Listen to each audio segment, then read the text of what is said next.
Welcome back friends, this is current affairs funda. आज हम बात करेंगे इंग्लिश सेक्शन में एरर स्पॉटिंग की। तो अभी इससे पहले हमने 1 से लेकर 6 का एक प्रॉपर सेट इशू किया था। आज हम बात करेंगे पार्ट नंबर 7 की। तो दोस्तों, जैसा आपको पता है कि आईबीपीएस का एग्जाम हो या एसएससी का एग्जाम्स हो, हर एक एग्जामिनेशन में एरर स्पॉटिंग आता है। तो हम यहाँ पर कुछ एरर स्पॉटिंग के क्वेश्चंस लिखेंगे और उनको हम विद रूल के साथ में बताएंगे कि इसमें एरर है, किस पार्ट में एरर है और ऐसा क्यों है। फाइन।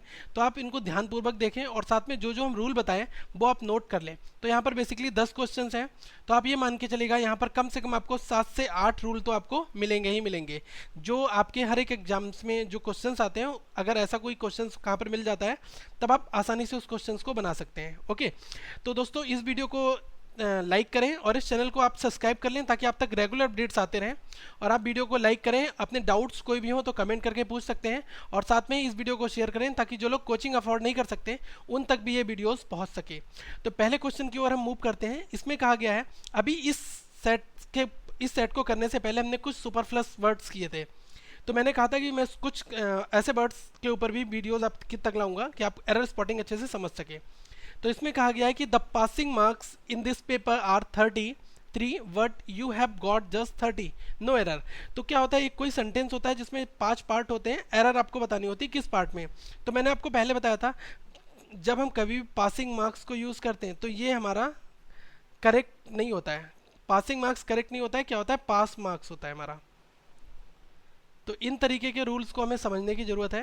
तो यहाँ पर पासिंग मार्क्स लिखा है, तो पासिंग मार्क्स की जगह पर क्या हो जाएगा, पास मार्क्स हो जाएगा। फाइन। तो हम पास मार्क्स का यूज़ करेंगे तो हमारा करेक्ट सेंटेंस हो जाएगा। फिर ये किस पार्ट में एरर है, एरर जो है वो हमारी एरर पर मैं टिक मार दूंगा, ए पार्ट में एरर है।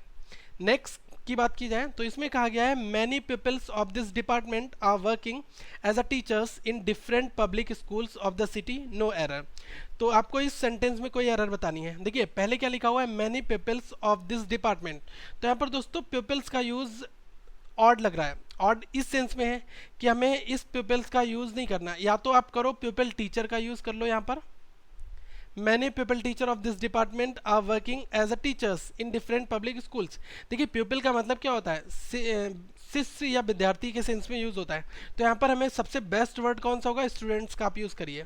तो अगर आप स्टूडेंट्स का यूज़ करते हैं तो देखिए किस तरीके से हम सेंटेंस को रीड करेंगे, many students of this department are working as a teachers in different public schools of this city. Sentence 100% हमारा यहाँ पर करेक्ट हो जाएगा। फाइन। तो हम पीपल्स के प्लेस पर किसका यूज़ करेंगे, स्टूडेंट्स का यूज़ करेंगे। फाइन।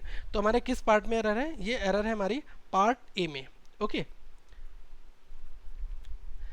नेक्स्ट सेंटेंस की बात करते हैं। इसमें कहा गया है, each competitor tried his best to defeat the one another, no error. तो देखो मैंने आपको कुछ चीज़ें पहले ऑलरेडी बना चुका हूँ, आप यहाँ पर ध्यान रखिएगा। ईच के बाद क्या आता है, हमेशा अदर का यूज़ होता है, ईच अदर होता है ना। तो ईच के बाद हम किसका यूज़ करेंगे, अदर का यूज़ करेंगे। तो यहाँ पर जो आपने वन अनदर लिखा हुआ है, इसके प्लेस पर क्या हो जाएगा, वन एन कट जाएगा, केवल क्या यूज़ होगा, अदर यूज़ होगा। क्योंकि यहाँ पर ईच लिखा है तो क्या यूज़ होगा, इस कंप्लीट के इस प्लेस पर यहाँ पर हम अदर का यूज़ करेंगे, द अदर हो जाएगा। तो सेंटेंस क्या होगा, correct formation, each competitor tried his best to defeat the other, बस यही हो जाएगा। तो किस पार्ट में एरर थी, पार्ट नंबर डी में। और करेक्ट किस तरह से किया, हमने वन अनदर को काट के अदर लिख दिया, क्योंकि ईच के साथ कॉम्बिनेशन क्या होता है, अदर का यूज़ होता है। ठीक है। नेक्स्ट की बात की जाए तो इसमें कहा गया है कि एज माई नेवर। देखिए सेंटेंस को बहुत ध्यान से पढ़ना है, कभी कभी कुछ स्पेलिंग मिस्टेक्स होती हैं।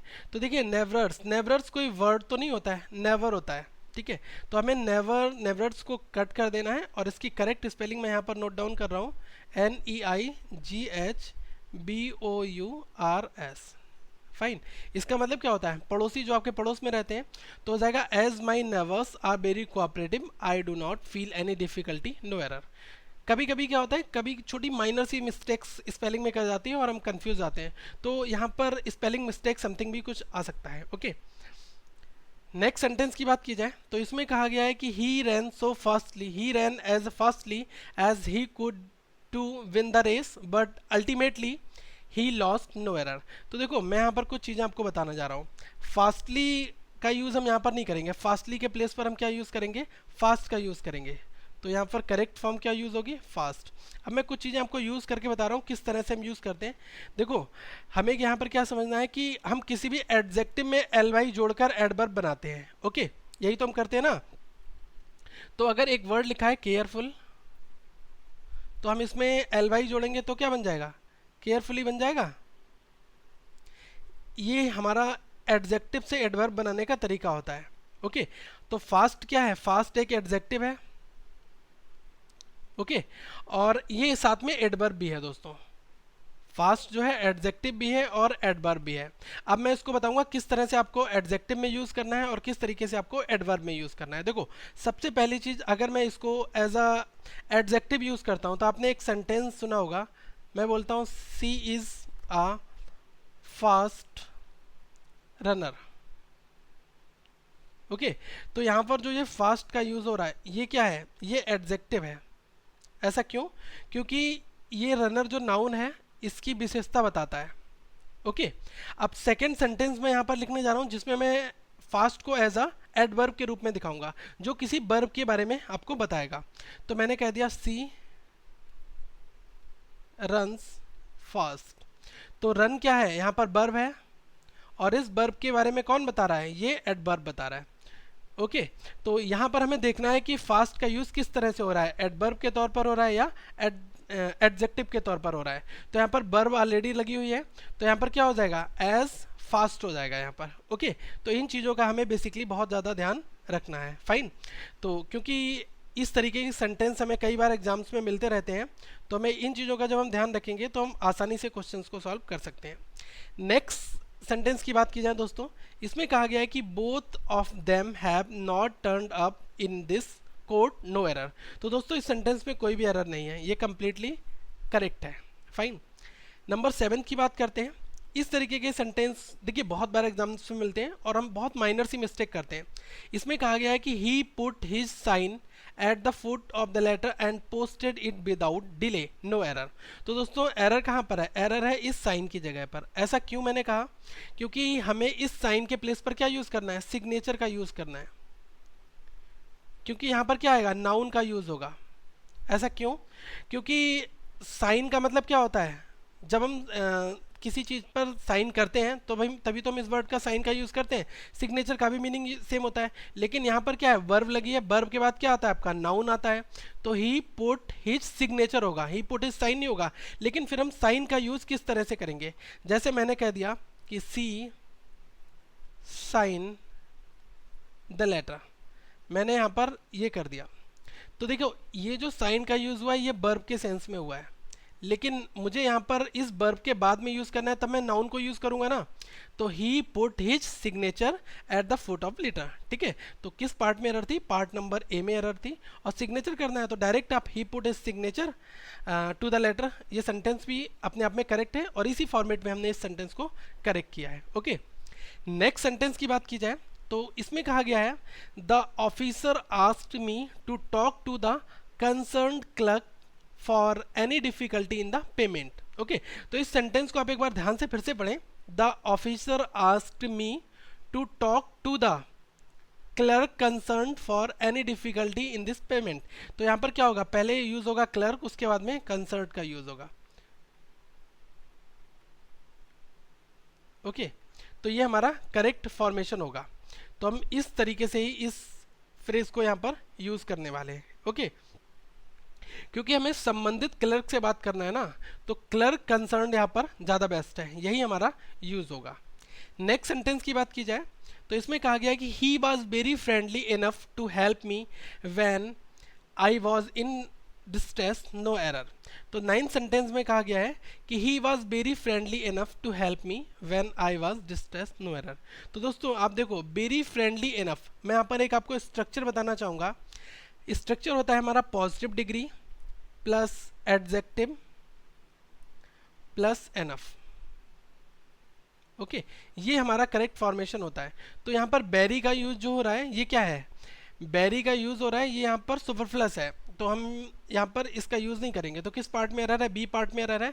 ऐसा मैंने इसलिए कहा क्योंकि आपने कुछ वर्ड देखे होंगे करेक्ट फॉर्मेशन में यही होते हैं, लकी एनफ होता है, कभी भी लकीयर एनफ या लकीस्ट एनफ नहीं होता है। ओके, तो इन चीज़ों का जैसे टेल एनफ या फिर रिच एनफ, ये वर्ड्स का यूज़ होता है, कभी भी आप लकीयर एनफ का यूज़ नहीं करते हैं। तो किस पार्ट में एरर है, हमारा पार्ट नंबर बी में एरर है। ओके, बेरी का यूज़ हम यहाँ पर नहीं करेंगे क्योंकि ये क्या है, अपने आप में सुपरफ्लस है। नेक्स्ट सेंटेंस की बात की जाए तो इसमें कहा गया है the old man asked me if there was any place in the compartment, no error. तो देखो इस सेंटेंस को आप एक बार और पढ़ो, लिखा है the old man asked me if there was any place, यहाँ पर हमने प्लेस का यूज करा है इन द कंपार्टमेंट। ओके, तो कभी भी दोस्तों आप प्लेस के यहाँ पर स्थान पर हमें क्या रूम का यूज करना है। ऐसा क्यों? क्योंकि जब कभी भी हम बस की या ट्रेन की बात करेंगे तो उसमें जो स्पेस होगा उसके लिए हम क्या यूज़ करेंगे, प्लेस का यूज़ नहीं करते हैं, उसके लिए हम रूम का यूज़ करते हैं। ऐसा हम क्यों करते हैं? क्योंकि सेंटेंस आपको मैं एक एग्जांपल और बता रहा हूँ। जैसे आपने किसी ने कहा कि there is no room in the bus. Okay, तो इसका मतलब क्या है, बस में कोई भी स्पेस नहीं है, तभी तो हम यूज़ करते हैं there is no room in the bus. Okay, तो हम कभी भी बस या ट्रेन के स्थान में जब कभी भी स्पेस का सेंस होगा तो वहाँ पर हम प्लेस का यूज़ नहीं करेंगे स्थान, उसके लिए हम क्या यूज़ करेंगे, रूम का यूज़ करेंगे। तो किस पार्ट में एरर है, पार्ट नंबर सी में एरर है। फाइन, तो इस तरह से दोस्तों कुछ आपके लिए क्वेश्चंस मिलते रहेंगे और यहाँ से जो मैंने रूल्स बताए हैं इन पर आप एक बार प्रैक्टिस कर लें ताकि एग्जामिनेशन में कभी भी आपको इन तरह के क्वेश्चंस मिले तो आप तुरंत आसानी से बना सकें। तो दोस्तों इस वीडियो को लाइक करें, कमेंट करें और शेयर करें ताकि ज़्यादा से ज़्यादा लोगों तक ये वीडियोस पहुंच सके और आप हमारा फेसबुक का ग्रुप और पेज ज्वाइन कर सकते हैं। दोस्तों एक आपके लिए गुड न्यूज़ देना चाहूँगा कि मैं इनिशियली आपको बिल्कुल स्टार्टिंग से ग्रामर की सारी क्लासेस देना चाहूँगा। जो लोग बहुत ज़्यादा वीक हैं, जिनको इंग्लिश में बहुत प्रॉब्लम्स होती हैं, तो मैं उनको बिल्कुल इनिशियल ग्रामर से क्लासेस दूंगा। और हम इनिशियल ग्रामर में पहले सेंटेंसेस की बात करेंगे, उसके बाद में कॉम्प्लेक्स सेंटेंसेस क्या होते हैं, कंपाउंड सेंटेंसेस क्या होते हैं, सेंटेंसेस कितने टाइप्स के होते हैं। पहले आपको सेंटेंसेस का ओवरव्यू देंगे, उसके बाद में हम पार्ट ऑफ स्पीच की बात करेंगे, फिर हम धीरे धीरे अपने लेवल को बढ़ाते रहेंगे और साथ में ही हम प्रीवियस ईयर के क्वेश्चंस की प्रैक्टिस जरूर करते रहेंगे। तो अगर आपकी राय कुछ ऐसी ही है तो आप इस वीडियो के नीचे कमेंट बॉक्स में लिखकर अपना जवाब जरूर दें ताकि हम इस सीरीज को आगे कंटिन्यू कर सकें। अगर आप ये वीडियो पहली बार दोस्तों देख रहे हैं तब आप इस चैनल को सब्सक्राइब कर लें ताकि आप तक रेगुलर अपडेट्स जो हैं वो आते रहें और हमारा फेसबुक का ग्रुप आप ज्वाइन कर लें। अगर आपका कोई भी डाउट है किसी भी टॉपिक से रिलेटेड तो आप यहाँ पर पूछ सकते हैं और फेसबुक के पेज को भी ज्वाइन कर लें ताकि आप क्विज में भी पार्टिसिपेट करें और आपका किसी भी एग्जामिनेशन से रिलेटेड कोई भी डाउट है तो आप हमारे पेज पर पूछ सकते हैं। हमारी टीम डेफिनेटली आपको हेल्प करेगी। So thank for watching this video, have a nice